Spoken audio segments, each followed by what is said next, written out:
Kaya habang tuloy-tuloy ang mga saulan, bumaha na sa Batangas, sa Batangas niyo, sa amin, baha na daw. Yung takot-takot pa ako sa mga doon, tawag na parang, ay di siya, humuhupa na sa tubig. Dito nitigil ang ulang, pero humuhupa ang tubig. Bumababa. Meron ako mga retrato. Sabi pa, paano nangyari? Sana sa shallows. Pag dami na ulang, pataas na ako ng tubig. Tuloy naman ang ulang, dapat tuloy na ng tubig.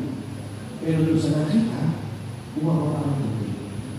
Sabi ko, sabi ko yung ulang, ipihin na lang ipihin.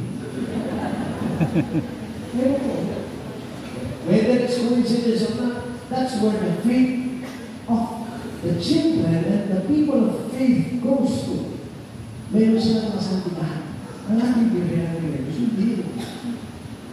So, tandaan yun. That's one sign na kayo ay malapit sa Kanya. At titiwala tayo na kaya niyang bumili para sa atin. She is not the source of grace. Tatandaan natin yan. Kahit yung beses natin pag-ikot-ikutin yan, hindi ang mahal na ina pinagbubulan ng biyaya. Pero, siya ang pinakamagaling ng biyaya.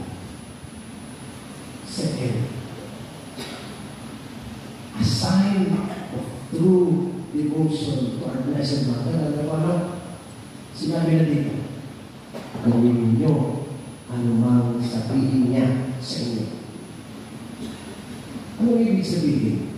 Kapag tayo tunay na humihiling sa mahal na ina, tunay na malapit sa Kanya, ang isang tunay na tanda, alam mo ano? Ang sinusunod natin ay anak niya. The closer we are to Mary, the closer we should be with Jesus. Imposibleng maghiwalayan.